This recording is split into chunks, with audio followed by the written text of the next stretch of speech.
by 34 cars. But right now, the position he's in, he actually has a small advantage because everybody else is opening the air up in front of him. And he, oh, here we go. Trouble, contact, and a huge crash. Up in turn number 2. Oh, multiple cars involved.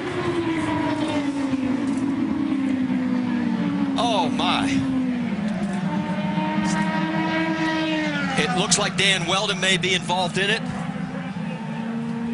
And Eddie, you and I spoke about this morning on the drive-in. Just this amount of cars, the speed, just the chance for what they call the big one.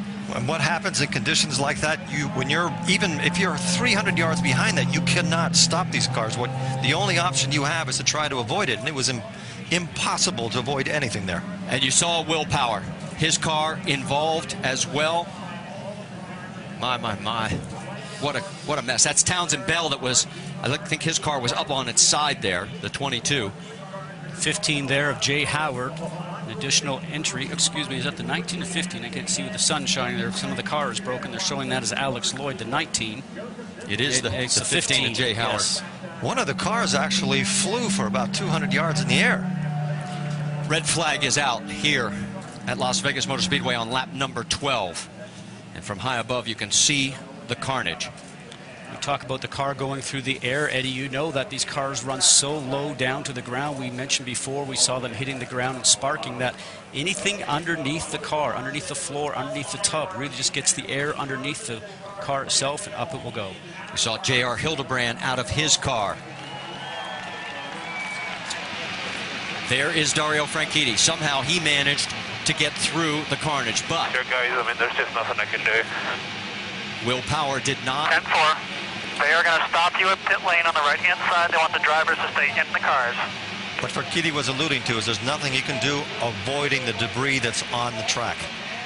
Well, there is debris everywhere. You can see just how many cars are literally torn apart. Absolutely. Okay, this is slow motion from high above. We talked about 3 or 4 wide. Watch Sebastian Zaveja, right? Yes. Little contact right there. Now he's trying to go from the low side to the high, from the high side down low to get going for the turn. Oh. And what ends up happening is that he got stuck back up there, turned around, tried to take another move going down, guys, and the back end started to come around, and that started the chain reaction. He was uncomfortable being on the top lane, and he tried, like you said, there's the car. There's 2 cars that are airborne. This puts Wheldon racing in perspective. This is the horrible accident that everybody has always hoped would never occur. And as we said, 15 cars we now know of involved out of the 34 that started this race. We're under a red flag situation. We'll step aside. We'll stay side by side here at Las Vegas.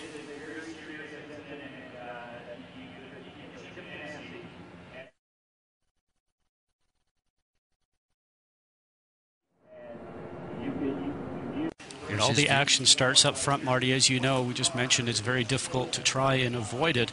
And as Dario was mentioning, he's just looking forward, trying not to hit the car that's in front of him or subsequent cars that are there. And luckily for him, he got through before everything started to go just upside down. But it's also where you position yourself on the track. He was Patrick. Exactly what happened in this 15-car melee.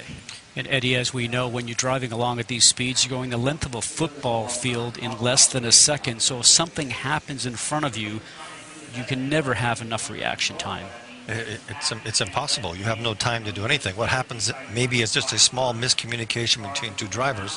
Somebody spins and you have... Eddie, as you know, we talked about it a moment ago, it's just reactionary time, and you hope that there's a clear path for you to go through. Now, as we see the car starting to touch and go airborne, as a driver, you're looking for a clean hole, but sometimes when you get to that clean hole, it is then filled with other cars or debris.